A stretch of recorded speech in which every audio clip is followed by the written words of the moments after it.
Hey guys, this is what I would say 99% of people that talk about LS swapping, this is what scares everybody to death. And what? It should. Good Lord, this is actually a factory wiring harness that comes out of the motor bay of a Silverado pickup. This is it. This is the whole wiring harness to that motor bay to make your motor and everything run. Well, this is a lot more than that. This is the kind of stuff you'll get when you get a pull-out motor. Your motor will look somewhat similar to this. And actually, by looking in here, I can tell, just by looking at this, it's actually missing some pieces of this wiring harness. And there is no tack module, and there's no gas pedal in here. So, when you pick up a swap motor, you want to try to get as much of this stuff that you can. So the computer is going to have a tack module. If it was a drive-by-wire truck, which this one was, and that would have a tack module that would be completely separate. But this is the part that scares most people, and you look at it and you're like, holy crap, I got to hook all that up? Where am I going to, how do I do that? Aftermarket has stepped up, and then also there's companies out there that you can ship them off the wiring harness like this, and this is the way it will come back. So your wiring harness, this is a complete harness that just runs your motor. This is everything. This is your mass airflow sensor, your throttle body, your pedal. This is the tack module that I was talking about. That's missing in there. This is what drives your gas pedal on earlier generation LS swaps. So this is it. And all of these wires on these harnesses, this is all you have to hook up right here. These couple wires is all you have to hook up. The rest of them just plug right into place, and you can't plug them in the wrong place. So it literally takes that scary nightmare of a mess out, and it makes it super simple. You just have a couple fuses and a couple wires to hook up, and that will control the whole motor. So don't let the wiring harness scare you. There's so much support for that nowadays. It's incredible. So that is no big deal. Don't let that stress you out whatsoever. The hardest part for any of those wiring harnesses is to figure out how to make it look neat and clean. Now, when you're looking for an LS swap, which ones are the most readily available? Well, the pickup motors, the workhorse of the GM LS line. You have your LM4s, your LQ9s, your LQ4s, your LM7s, so on and so forth. Hey, I want to point you guys to somebody else's YouTube channel called the Auto Guild, G-U-I-L-D. This guy has done a fantastic job of describing every LS motor ever made, and what the difference is, what the compression ratio, the bore, the stroke, what cylinder heads are on it, all of that kind of stuff is all together on one thing. He's done such a fantastic job that I go to for a reference all the time when I'm like, what is this motor?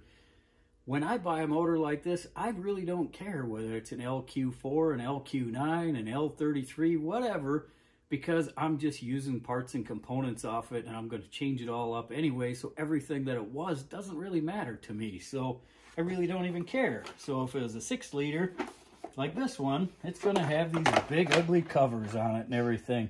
That's one of the things I think GM, especially in their trucks, did just a terrible job at making motors look decent. Jeez, that looks terrible. And who would want to put that in anything, honestly?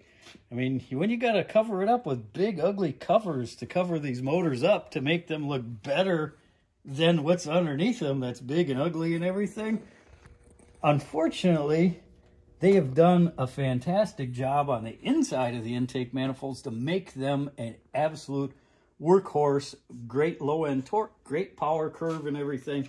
So the manifold, the truck manifolds actually work really well. They're just ugly. And there is solutions to that. A lot of people have chimed in about, hey, I don't want to put an LS motor in anything because they're just so ugly. Well, you can make them look like anything that you want to make them look like. You know, earlier we talked about in our video that how modular these things are. Let me take you through some of that stuff on how modular they are and what kind of stuff you can swap on them, what you can't swap on them. So there is a lot of different variations. This is a truck motor. Most of your 5.3s and your 6 liters and everything will look identical. You can't tell them apart. Mostly you could tell whether it's a 6 liter, or say if you're in a junkyard looking for a motor and you're going through it and you see this in a pickup truck and it's an iron block. You can clearly see that it's an iron block, aluminum heads. Is it a 5.3 or is it a 6 liter? Well, most of them, the 3/4 and 1 tons, will have 8 lug wheels. So it's a bigger, heavier duty truck that these motors would come in if it had a 6 liter in it. 5.3s would be your typical half tons and stuff. Some of your vans are an exclusion to that, though. They had a crossbreed of 4.8s with 4 L80 transmissions. They had 6 liters in them. They had 5.3s. Those are the ones you got to be a little bit more careful of trying to figure out what exactly the motor is. But it will give you context clues. You have to look at the casting of the cylinder heads. The casting of the cylinder heads is right in the top corner of the cylinder head right here.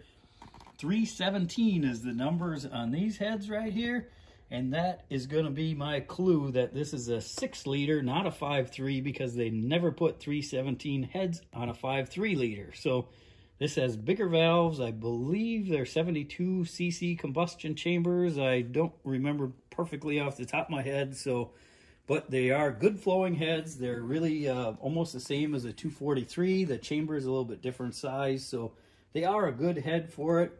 But now it could be an LQ9 or an LQ4. How do we tell the difference between those? It's actually super simple to be able to tell the difference in them. When they're in the truck, you can check the VIN number on it, and one of the digits on the VIN number will tell you which one it is. But otherwise, you pull off a spark plug in the side and you put in your handy little flashlight like this in the spark plug hole, and you can look inside of the spark plug hole and you can see whether it has cast or whether it has dished or flat top pistons in it. That is the only difference between an LQ9 and an LQ4 is the dish of the pistons. So this one, we did look inside of that already, and this is an LQ9. So this has flat top pistons in it, and which would be a little bit more desirable if you're going to use the motor just like it is. But here's the biggest, most common misconception with LS swaps. Any way that you can get a motor swap with all of the components is going to be your best bang for the buck if you're going to use it just the way it is. And you're going to put it in there, and you're going to put it in a 70 Chevy 350 truck, and you're just going to swap it out. The best bang for your buck is going to be to get the whole complete motor, tranny, computer, wiring harness. You send the harness off to get rebuilt. It comes back as a standalone harness like that. You can plug everything in just the way that it is. Most of these motors, they're getting to be older now, you know, 2001, 99 to 2004, 5. They have a ton of miles on them. So if you don't know the person you're buying it from, you didn't hear it run, you're just taking a coin flip chance on whether you got a good motor or not, unless you tear it apart. And once you tear it apart, well, now you get the might as well do this as long as we're here. Very common. So let's just keep moving with this, and that's the kind of swaps you're going to come across. This is a whole complete package out of a truck motor. And now I want to take you through some of the different motors that you could come across as an LS motor. And this is kind of an odd duck one here. It's kind of got a little disguising going on right now to throw you off the path of what it actually is, so I could get into the drive accessories and kind of show you that. So this one is, you look under the hood of this truck in the junkyard and you see iron heads. Well, that's not an LS motor. They didn't come with iron heads on it. They did for a couple years. So I think it was like 99 to 01, I think. They came with iron heads only the HD series trucks and the heavy duty ones, trucks with the 6-liter, came with iron heads. So the iron heads, the iron gives it away right away, but then also, remember where I showed you the casting number is, this is the only set of GM heads that does not have the casting number stamped right on the side of the head like that. But it gives it away on what the heads are because they are iron. A lot of people think that with an iron head, those are very undesirable. They're actually pretty desirable. For stock car racers are required to use an iron head. They can't use an LS motor because they don't have iron heads. But oh wait, they did. So you can use one of these LS motors in a stock car application. But when you see these with the iron head on them, I want to bring you to the back of the motor and show you something else that's pretty important. But while we're over here, actually, before we go to the back side of the motor, I want to show you one other thing. This one is easier to see it on. The iron blocks, all the iron block motors, whether it be 5.3, 4.8, 6-liter, are missing a tapped hole right here. There's a tapped hole in all the aluminum blocks right here for your front drive accessories and everything to go on to. But there's plenty of meat there. You can drill and tap that. There's plenty of templates out there that you can lay over there, transfer punch it, drill and tap a hole.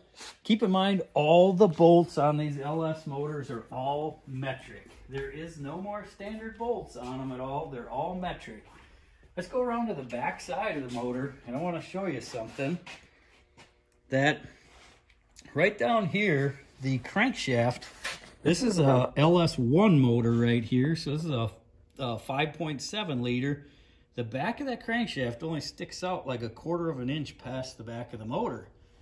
Now you look over at this one. This is our iron head 6-liter now. Now that's a significant difference. This sticks out about 5/8 of an inch beyond that cover right here. And that has got an extended crankshaft on it that they only made for a couple years as well. And then they went to all of them. Don't have that.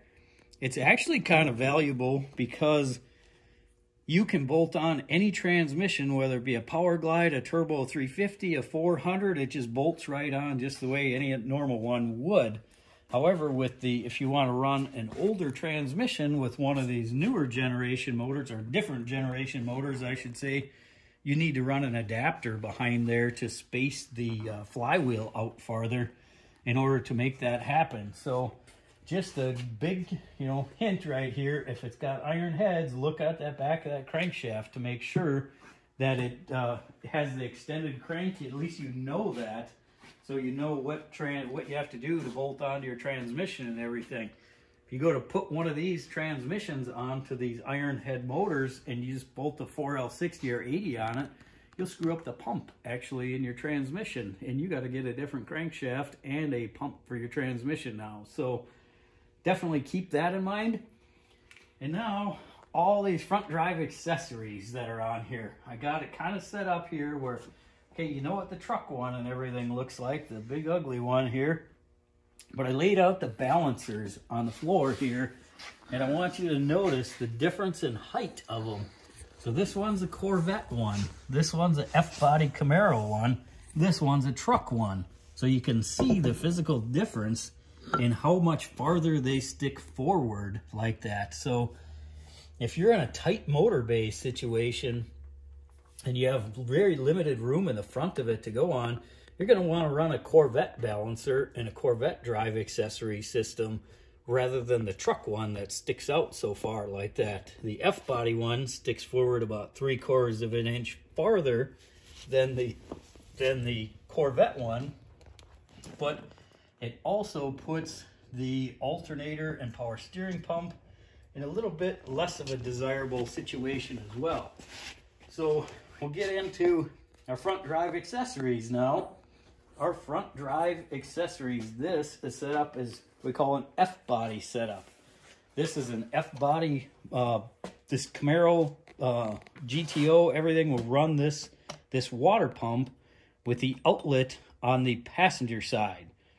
So the outlet's on the passenger side on this, making it so if you run a dual pass radiator, it works out really sweet. So the inlet and the outlet of the radiator right here, you just have a short little hose going to the top and the bottom, and they're both on one side. Makes for a nice clean installation. double pass radiator makes a lot better coolant control and everything too. The power steering pump is high on the GTO and the Camaro. This is a Camaro one. The GTO runs a separate reservoir, which kind of gives it away.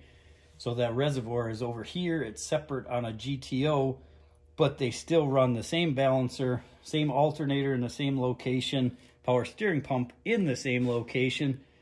This is a nice compact package and everything. Gives you kind of a happy medium of the jetted out protrusion for the crankshaft balancer.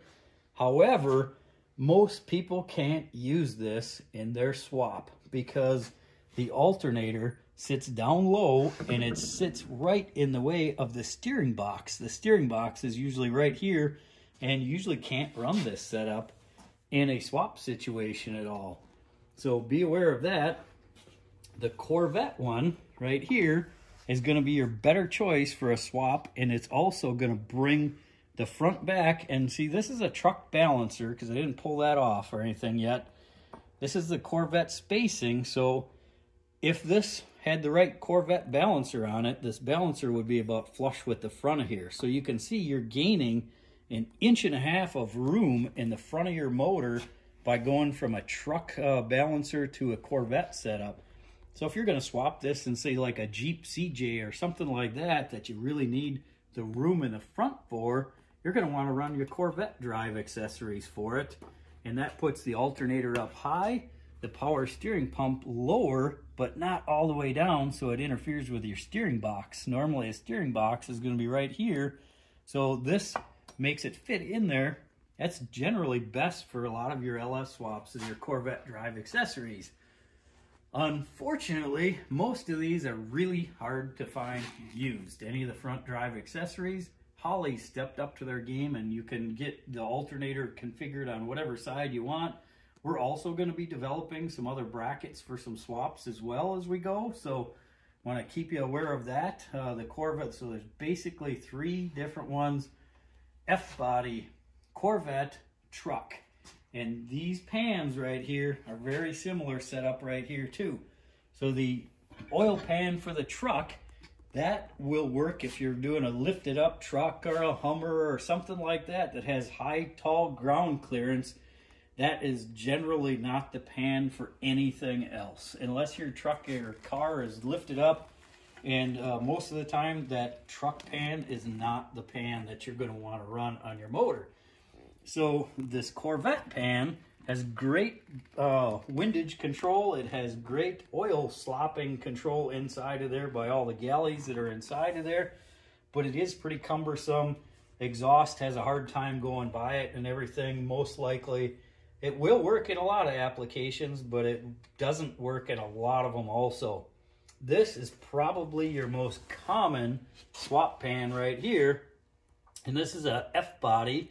So same as the front drive accessories, and come on a Camaro, Firebird, no, not GTO. The GTO had a front sump. I don't have one of those pans here. It's actually backwards. The sump is in the front. Most of the time you don't want to use that one either. This is probably the most common one that you're going to come across. And you can see this was actually in something that was swapped already. And you can, this is from the tie rod and grease zerks right here. So it was a rear steer car, and the grease zerks actually hit on the pan. So if you had any other pan, like if this pan was on there sticking forward past there, it would even hit on here and you couldn't steer at all. So this is probably going to be your most common swap pan. This is an LS3 pan, or a C6 Corvette pan would run the same thing. Got great oil control inside of there. Keep the oil from sloshing around. It's got a great windage tray that goes in there for oil control on your crankshaft. So this is always a pretty common swap pan that works really good. The depth in the front of the pan right here is the biggest difference you can see in the F-body. And I believe this is the same as a muscle car or a CTS V pan. Not positive on that, but I think it is. So the thickness in the front of the pan, and that's what gets people an awful lot of times too, is the front part of the pan hits on the cross member. So not really that big a deal for somebody with some skills. You can cut out the cross member, weld a patch in it, get the material down far enough to fit a pan like this in it. But keep in mind, all these oil pan setups on it are $300-400 sometimes. So what's the best swap for you? Well, that is going to depend. I would definitely choose what front drive accessories work on your car. Check out like LS1 Tech and all these different forums and groups and stuff of your particular swap that you're going to do. Find out which oil pan works, what front drive accessories fit. And now you might be looking for a Corvette motor with the Corvette drive accessories, Corvette pan. If all that stuff works, you're money in the bank, spending the extra money off the bat to buy a Corvette motor than you are buying a truck motor and having to buy a new oil pan, a new water pump, a new alternator, new power steering pump to change all that. Oh, and then the truck intake. And you can do all of this stuff. You can swap all of this stuff, but it gets really expensive if you're buying a truck motor and all you're ended up using off of it is the block. Well, you're not saving a bunch of money, and that isn't the best bang for your buck. So keep that in mind for any swing you're going to swap one of these things into. Make sure you do the research on that kind of stuff first before you start looking for a motor. Coming up next, we are going to get into intake manifold designs, camshafts, cylinder heads, and we'll get into a little bit more tech. Then we're going to start building one of these motors up. We're going to show you how some of that stuff goes too. Hope you guys like what's coming up next.